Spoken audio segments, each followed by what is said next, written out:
विद्यार्थियों का मेरे यूट्यूब चैनल पर स्वागत है। उम्मीद करता हूँ आपसे बहुत अच्छे से होंगे। कौन है जी? नहीं हो? क्या हो गया है? खुशबू ब्यूटी पार्लर वाले, क्या हो गया है जी? आप सभी से अनुरोध करता हूँ कि इसके पार्लर में जाइएगा, ठीक है? तो प्रचार कर दिया आपका, ठीक है? ठीक है खुशबू, ठीक। लेकिन पढ़ाई में भी ध्यान दीजिए, ठीक है ना? ठीक, क्या हो गया है आपको? सोच रहे? चलो थोड़ा। हम कल सदिश के बारे में पढ़े, सदिशों के बारे में पढ़े थे हम कल। आज हम पढ़ेंगे सदिशों के योग, सदिशों का योग। हमारा जो पहला टॉपिक है सदिशों का योग और सदिशों का योग का त्रिभुज नियम, ठीक है? एडिशन ऑफ वेक्टर, सदिशों का योग, सदिशों का सदिशों का योग क्या होता है देखिए। आज सदिशों के योग में हम यहाँ पर पहला देख रहे हैं सदिशों के योग का त्रिभुज नियम। आप लोग लिख दीजिए सदिश योग का त्रिभुज नियम, सदिश योग का त्रिभुज नियम। सदिश योग का कौन सा नियम? त्रिभुज नियम। इंग्लिश में इसको आप बोलेंगे ट्रायंगल ऑफ, ये triangle law of vector addition. क्या बोलेंगे? हाँ, ठीक है। चलिए देखते हैं, स्टार्ट करते हैं प्रियांशी, ठीक है? देखते हैं यहाँ पर ये एक वेक्टर ए है, ये क्या है? एक वेक्टर। यहाँ पर ये दूसरा वेक्टर क्या है? बी है, ठीक है? यहाँ पर कितने वेक्टर है बेटा? दो वेक्टर। जैसे आप लोग जोड़ते हो ना 2 + 3 = 5 होता है ना, नहीं जोड़ते हो जी? ऐसे अलजेब्रेज में लगाते हो ना। तो यहाँ पर हम क्या करेंगे, दो सदिशों को, वेक्टर्स को हम जोड़ेंगे। तो इसको हम जोड़ेंगे तो कैसे होगा ये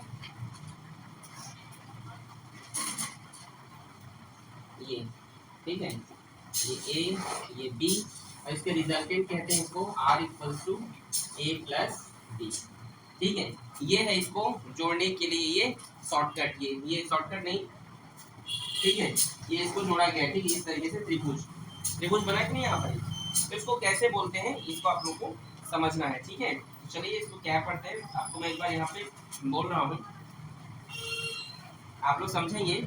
If two vectors are represented both in magnitude and directions by the two sides, okay, इधर बात की, of triangle taken in one order take, then they are resulted in represented both in magnitude and direction by the third side of the triangle taken in opposite order। इसका मतलब क्या है कि मान लीजिए यदि दो सदिशों का, यहाँ पर आप देख सकते हैं दो सदिश हैं, क्या है जी? यहाँ पर दो वेक्टर हैं, दो सदिशों को उसकी संलग्न भुजाओं के द्वारा, ठीक है? मतलब उसके जो साइड है यहाँ पर आप देख सकते हैं, जो 2 साइड्स हैं, ठीक है? संलग्न भुजाओं द्वारा एक ही क्रम में जिसमें परिमाण एवं दिशा में प्रदर्शित किए जाए तो उनके परिणामी सदिश परिमाण एवं दिशा में तीसरी भुजा द्वारा विपरीत क्रम में प्रदर्शित होता है, ठीक है? ये कहना चाहता है कि ये जो है इन दोनों जो सदिश हैं इनको जो है इसके द्वारा हम क्या कर रहे हैं? प्रदर्शित कर रहे हैं। आप ये देख सकते हैं, जैसे हम 2 + 3 = 5, तो 5 क्या करता है? 2 और 3 को रिप्रेजेंट करता है ना। 5 क्या कर रहा है? 2 और 3 को रिप्रेजेंट कर रहा है। वैसे ए और बी को क्या कर रहा है? ये R रिप्रेजेंट कर रहा है, ठीक है? और इसमें कुछ नहीं है ज़्यादा, ठीक है? अगर आपको पूछेगा तो आप इस तरीके से परिभाषा लिख सकते हैं जो आपकी बुक में लिखा है। हिंदी वाले बोल सकते हैं कि दो सदिशों को हम क्या करते हैं? किसी त्रिभुज की दो संलग्न भुजाओं द्वारा एक ही क्रम में जिसमें परिमाण एवं दिशा प्रदर्शित किया जाए उसी को हम क्या कहते हैं? सदिशों के योग त्रिभुज का हम नियम कहते हैं। और कुछ नहीं इसका बेटा, ठीक है? बस इतना हो गया, ठीक है?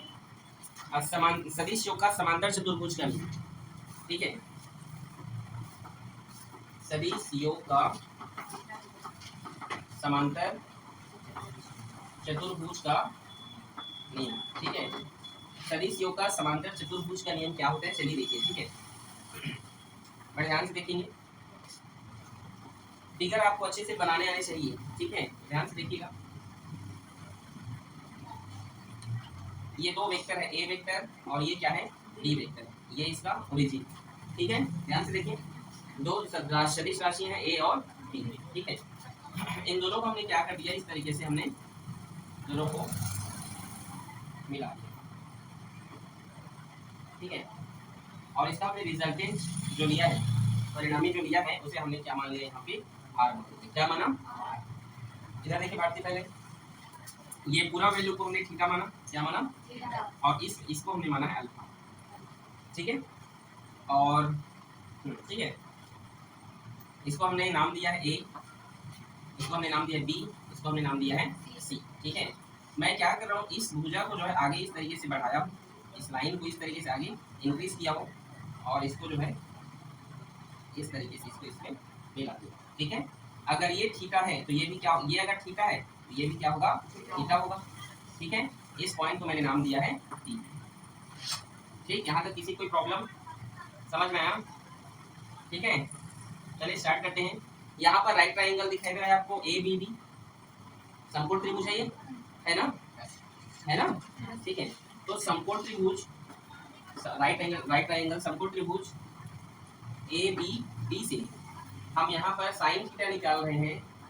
तो साइन थीटा बराबर क्या होता है, कोई बता सकता है मेरे को? साइन थीटा इक्वल टू, बोलो बेटा, लंब बटे कर्ण, परपेंडिकुलर बाय हाइपोटेन्यूज। तो अगर हमेशा फिजिक्स में याद रखना, हमेशा बोलता हूँ इधर ये क्या है, तो थीटा का सामने वाला क्या होता है, परपेंडिकुलर, क्या होता है, लंब, क्या होता है, हमेशा याद रखना जब भी थीटा का सामने वाला ही क्या होता है, ये आप 8वीं 10वीं 9वीं पढ़े होंगे, थीटा का सामने वाला लंब, तो क्या है लंब यहाँ पर बी बी, ठीक है, और कर्ण क्या है यहाँ पर ए बी, ठीक है।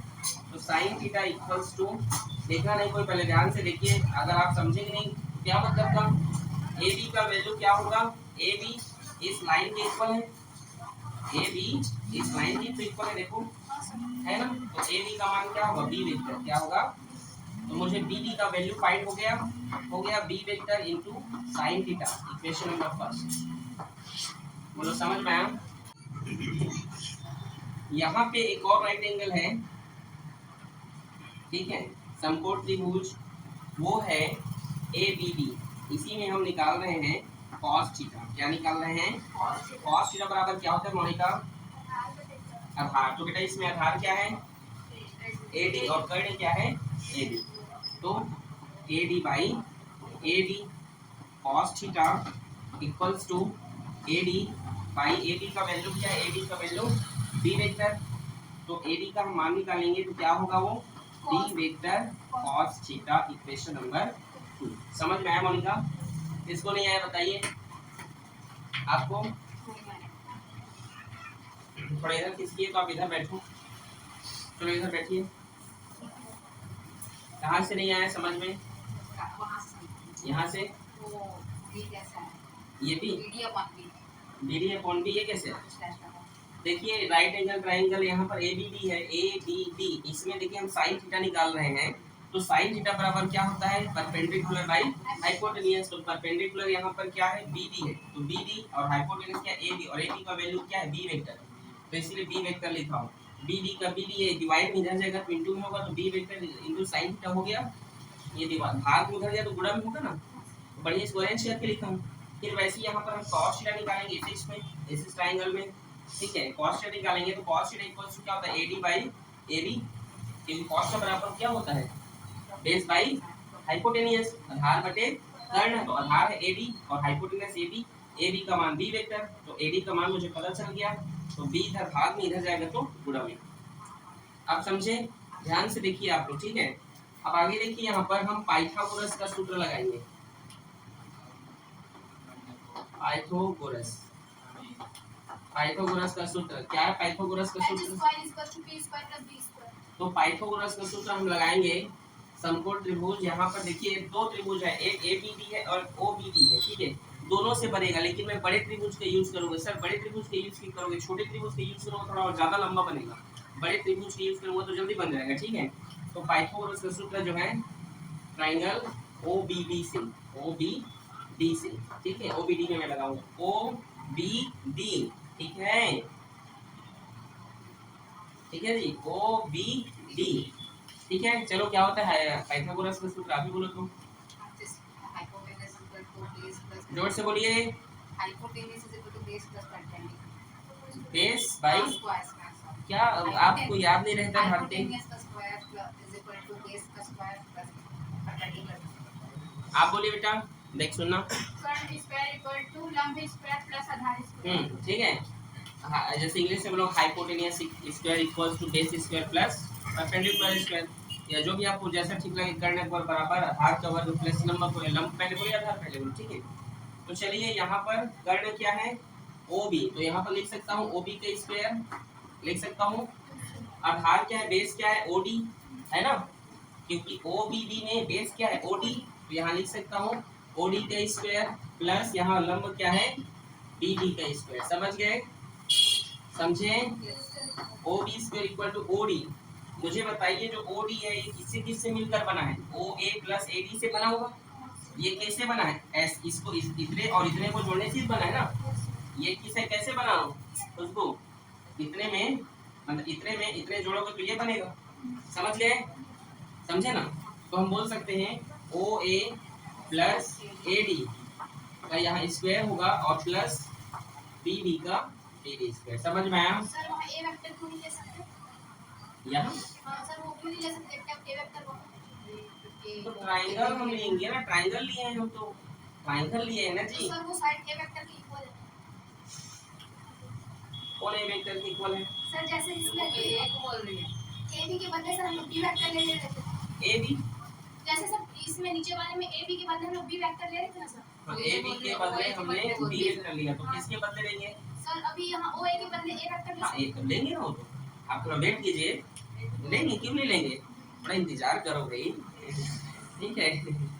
चलो देखो, ठीक है, बिल्कुल लेंगे, बिल्कुल लोनी, ठीक है। भात खाया था आज, चल देंगे दी लहना हो थोड़ा, धीरज तो था, धीरज धीरज बोलो, नीरज मत सुनना।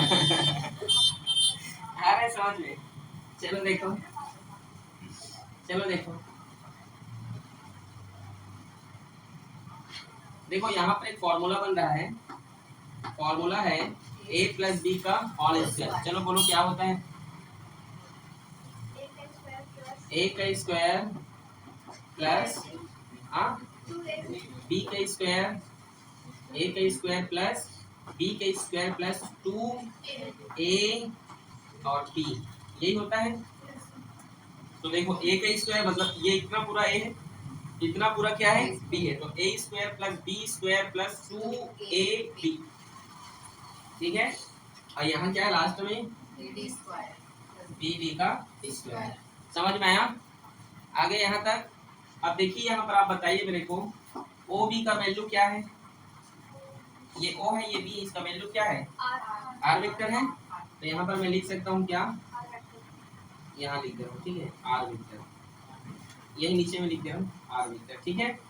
और यहाँ स्क्वायर लगे तो यहाँ भी स्क्वायर, ओ ए स्क्वायर, ओ ए स्क्वायर का मान, ओ ए का मान क्या है, ए वेक्टर, ये दिखाओ ना, ठीक, तो ए वेक्टर स्क्वायर लगे तो स्क्वायर प्लस ए डी का वैल्यू क्या है, ए डी का वैल्यू ये है ना, डी कॉस थीटा है ना, देखो डी कॉस थीटा है ना, तो यहाँ लिखिए डी वेक्टर कॉस थीटा और ये स्क्वायर का स्क्वायर प्लस का प्लस, ठीक है, दो का यहाँ नीचे लिख रहा हूँ, तो ओ ए का मान क्या है, ओ ए का मान ए, और ए डी का मान क्या है, ए डी का बी कॉस थीटा, तो B cos theta plus B D का वैल्यू क्या है, बी साइन थीटा, तो यहाँ लिख दीजिए डी वेक्टर साइन थीटा और ये स्क्वायर। समझ में आया? आया जी? इसमें इसमें इसमें वेक्टर नहीं डालेंगे तो चलेगा, ठीक है, ठीक है, इसमें डालना जरूरी, ठीक है। चलो यहाँ तक कोई दिक्कत, समझ में आया आप लोग को? देखिए ओ बी का मान 8 था, ओ ए का मान a था स्क्वायर, इसीलिए स्क्वायर प्लस का प्लस, ए डी का मान यहाँ से पिकअप किया हूँ, 2 का यहाँ 2 लिखा हूँ, प्लस के बाद ओ ए का मान a था तो a डाला हूँ, ए डी का मान ये b cos theta, B D का मान ये b sin थीटा, तो b sin थीटा स्क्वायर का स्क्वायर, ठीक है। समझ आया आपको प्रदीप? छोटा छोटा दिख रहा है, क्या करो बताओ ना, उस साइड लिखो क्या, ठीक है। चलो देखो, अच्छा आप जानते हैं कल पढ़ के आए थे, आप आपसे ही पूछूंगा, कल पढ़ के आए थे, जो कल पढ़ाया था उसको पढ़े थे घर में? अच्छा तुम मुझे बताओ तो, अगर ब्रैकेट में अगर स्क्वायर रहता है तो क्या होता है वो, अब कोई सदिश ब्रैकेट में हम इसके ऊपर स्क्वायर लगाए क्या होता है, इसको पता है, चल गया, वेरी गुड। बस इसको छोड़ के और एक दो लोगों को छोड़ के नहीं पता, बोलो बेटा। हाँ, अदिश हो जाता है वो, अदिश। तो वो तो बाहर निकलेगा तो हाँ हाँ हाँ, बाहर निकलेगा तो अदिश होगा ना। हाँ बाहर निकलेगा हाँ, बाहर निकाला था ना वो, अब बाहर निकलेंगे तो क्या होगा वो, आर स्क्वायर क्या होगा, याद आया। एक सूत्र था कल, देखो, ए का वेक्टर का स्क्वायर इक्वल्स टू ए, ऐसे ए स्क्वायर, याद आया।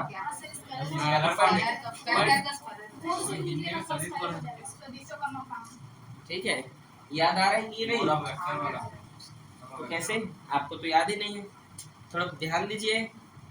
ठीक है, तो ये भी बेसिस है, ये भी ए स्क्वायर हो गया, प्लस यहाँ पर ये दोनों के लिए बी स्क्वायर, और ये कॉस स्क्वायर थीटा हो गया, हो गया, हुआ ना। और ये 2ab कॉस थीटा, और यहाँ भी plus B square sine square theta, मतलब स्क्वायर इन दोनों के लिए है भाई। ठीक है ना, समझ आया यहाँ तक कि नहीं आया बताओ। आ गया, यहाँ मैं बना रहा हूँ, उसके बाद इधर, ठीक है, समझ आया। तो देखिए R square equals to A square plus, ध्यान से देखिए ये क्या है, B square cos square theta है, यहाँ भी देखो B square sine square theta है। अगर इन दोनों में बी स्क्वायर कॉमन ले लो, ध्यान से सुनना, मैं बड़े हो गए तुम लोग, ठीक है, B square cos square theta और b square sine square theta में बी स्क्वायर कॉमन ले ले, दोनों प्लस में है, तो अंदर में क्या बचेगा, cos square theta plus sign square theta बचेगा ना। समझ रहे हो मैं क्या बोल रहा हूँ, यहाँ अलग से लिख दूं। अरे भाई यहाँ देखो, B square plus cos square theta है, और यहाँ भी B square, B square cos square theta plus B square sine square theta, तो बी स्क्वायर को कॉमन ले लिया तो अंदर में क्या बचा, और इसका मान क्या होता है, 1 होता है, तो उसको लिखने की जरूरत है, मतलब ये वाला वैल्यू और ये क्या हो गया, 1 हो गया। ठीक है, तो क्या बचा, बी स्क्वायर बचेगा, बी स्क्वायर, और उधर क्या बचा, प्लस 2ab कॉस थीटा, और यहाँ पर r इक्वल्स टू होगा अंडर रूट, स्क्वायर इधर चला गया रूट में, a square plus B square plus 2ab cos theta. यही क्या है, सदिशों के योग समांतर चतुर्भुज के लिए सूत्र है। ठीक है, इजी है, एक नोट करें इसको।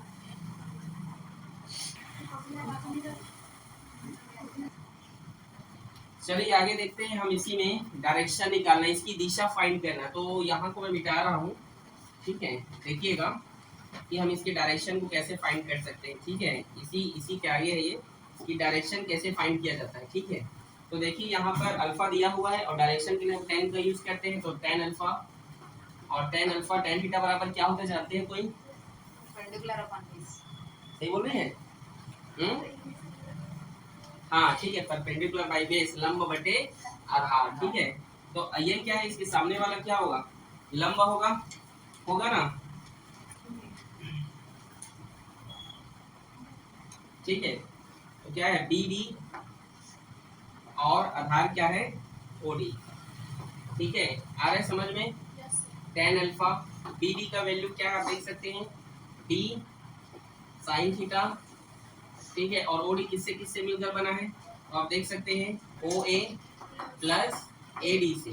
ठीक है, tan alpha equals to B vector sine theta, और ओ ए का वैल्यू क्या है, A vector plus A D का वैल्यू क्या है, बी कॉस थीटा। यही क्या है, डायरेक्शन निकालने के लिए क्या है जी, सूत्र है, फॉर्मूला है। ठीक है, तो आज के लिए बस इतना ही, मिलते हैं कल एक नए अध्याय के टॉपिक में, जिसमें हम आपको मल्टीप्लाई करना सिखाएंगे इसका।